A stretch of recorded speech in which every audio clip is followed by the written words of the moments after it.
Well. I was going to do something special for the intro for this video, but thinking about it, I think the only way I can do it any justice is to go, hey YouTube fans, people of the interwebs, it's me, Sam of SG1, or Tony, back for another Star Trek, the official Starships Collections review. This time we're doing issue 100. Yeah, 100, boys and girls. We're going to be doing the U.S.S. Horizon NCC-176 or the Daedalus class. If anybody gets that reference that I did at the beginning of this video, well done.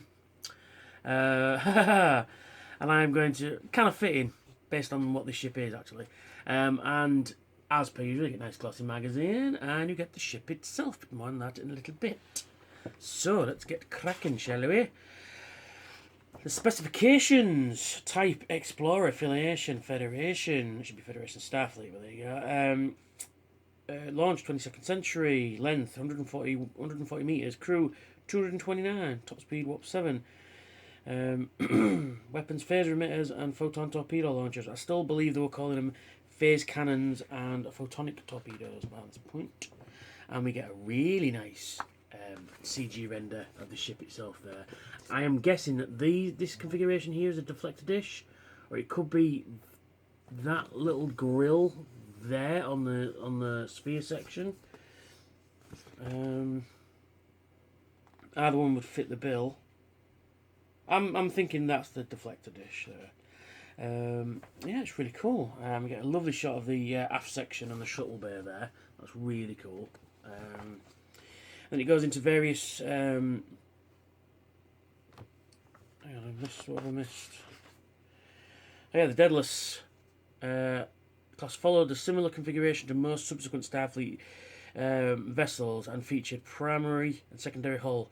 Unlike later designs, these elements were spherical or rounded, as it felt that these shapes would be best to withstand the vacuum of space. The Daedalus class ships came into operation roughly 100 years after Zephyr Cochrane invented warp drive. In that time, starship technology had improved to the point where Daedalus class vessels could achieve the maximum speed of warp 7. This meant deep space exploration was now possible, and it brought with it new challenges and dangers. Yeah. Daedalus class vessels. Start again. Daedalus class vessels were primarily exploratory ships for Starfleet. After the Earth-Romulan Wars, they ventured into territory that was so remote that Starfleet not thoroughly explored until the 23rd century. Conditions aboard these vessels were cramped, and facilities to make life easier, such as replicators, holodecks, had not yet been invented. The Daedalus class U.S.S. Horizon was responsible for contaminating the natural development of the Ionians, a pre-warp society. The crew of the Horizon left behind several books, including one titled Chicago Mobs of the 20s. The Ionians came to revere the publication and revered it model their entire society on it. Cultural contamination like this led to Starfleet to introduce the Prime Directive or Starfleet General Order Number 1 as a policy of non-interference in pre-warp civilizations. Yes. So then we get the tactical overview there.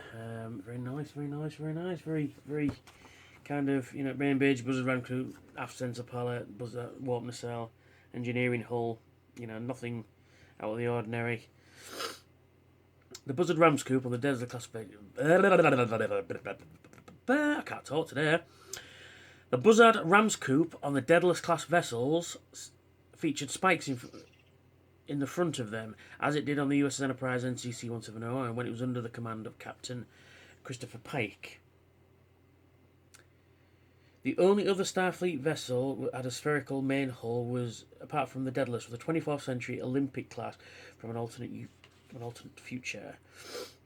And so, according to Star Trek Encyclopedia, 2nd edition by Michael and Denise Okuda, the U.S.S. Carolina was a Daedalus class ship. It was supposedly sent on an emergency distress signal to the Enterprise 2267. The Enterprise novels, I'm getting a message on my phone there.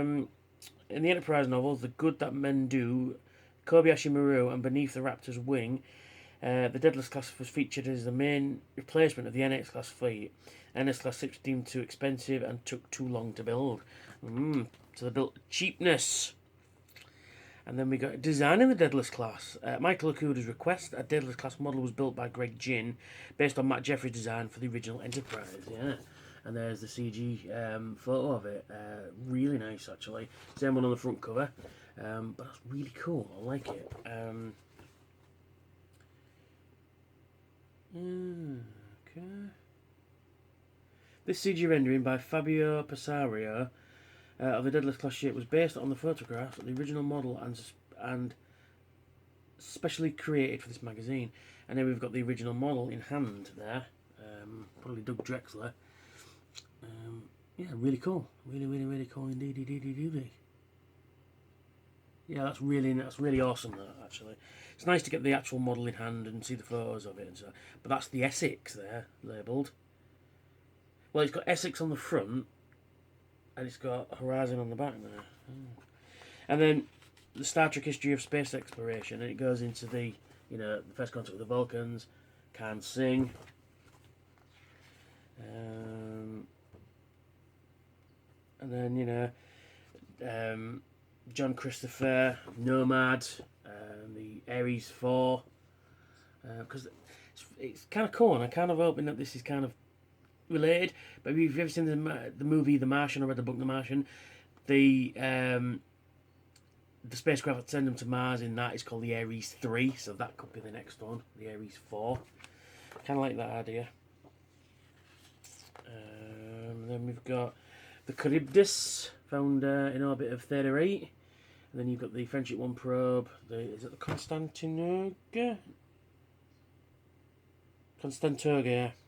And then we've got the Mariposa, which I found out today that the Mariposa is Italian for butterfly.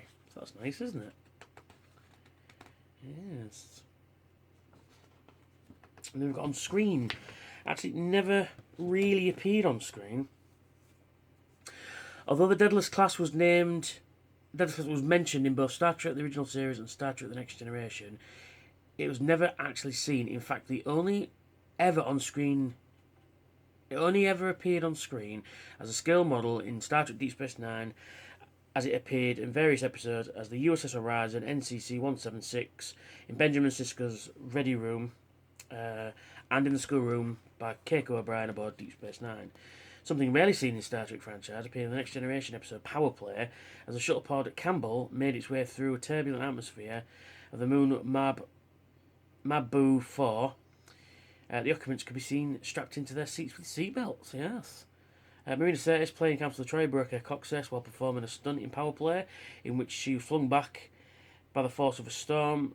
Sirtis later said that her face was barely seen during the shot, and he said it could have been Worf in Troy's costume, and we'd never have known. So, yeah, that's issue 100. Really nice. Put that down there for now. So, onto the model itself, and here it is. Look at this bad boy. It's really cool. U.S.S. Horizon. I mean, it's missing the 176, the NCC-176 there, but that's how it is on the model anyway. But that's, if I was designing it, I'd put the registry number there. The bottom section of that's metal, top's plastic. Yeah. But you can see, in this model though, you can see future designs popping up. You can see a Galaxy class in there. You can see an Intrepid class in there. You can see a Constitution class. It's very much, paving the way for the future, which is really cool. So you got some nice detailing on the deflector dishes there. I really need a new camera. That's never coming through there, is it? Let's see if I can get it to focus. Come on. Are you going to focus for me? Yes. It's never going to focus, is it? We've got some nice pinstriping on the nacelles there, as well as the register number on the side there. Nice aft section, some nice colour in the nacelles there. You've got the shuttle bed. It says U.S.S. Horizon. Impulse engine right back at on the sphere section there. That's quite far away. You know, I'd have put them here at the bottom there, but that's just me. Yeah, nice big shuttle bay there. Nice big rounded section, more like a submarine. I like the clear buzzard collectors there. A really nice model, really slick, really simple. Not much design on there, but then again, that's what the design was. You know, you got some very nice. You know, the warp core ejection hatch and stuff like that. Looks like what appears to be landing gear, maybe, or phaser banks possibly. But no, it's just a really nice model. Really nice Federation ship. It'll look great if you're doing like a history of the Federation in your display. You know, you've got your NY, you know, then your NX, then this, the TOS, and you know the Constitution, and then all the way up to a Sovereign class ship. You know. In terms of scale, I've got Voyager here. I've had to put all my ships away for now because I'm getting to more shelves soon. So yeah, it's got the same size as Voyager there. Actually, no, it's a bit bigger than Voyager, actually. But I mean, you can see the design leading from this into something like this. You know, even though these would be tiny compared to this one. But, you know, yeah, it's actually a big one.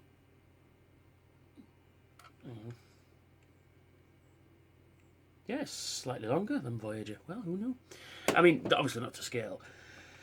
But yeah, it's really nice. It's got some really good detail on it. One thing it is lacking, though, which is I've just noticed, if you can see inside the nacelles there, like on the NX-01, these should be lit up blue. Because it even points it out in the magazine. Let's see. I've just seen it. There, look. So the interior of the nacelles should be lit up blue there. And it's lacking on this one. It's a bit of a shame, because the detail is in there. It's not going to pick it up, is it? No. I need a new camera. That's a bit of a shame, but it kind of ties to the original series, because the original series had these kind of vents, but they weren't lit up or anything. But yeah, it's really cool. Really, really cool. If you're cherry picking, you've got to get this as a Federation ship, and it's issue 100 as well. I can't believe we're even here, because apparently the first run was only going to be 90, and then it was going to be 110. Now it's at least 130 plus, so I'll be here for 30 more issues at least, plus whatever specials and that they bring out, and the big Enterprise D and stuff. I'm not getting those just yet, but I will be getting them, don't worry. And the next shuttle pack as well, if I can afford it. I'm going away soon, so my Starship.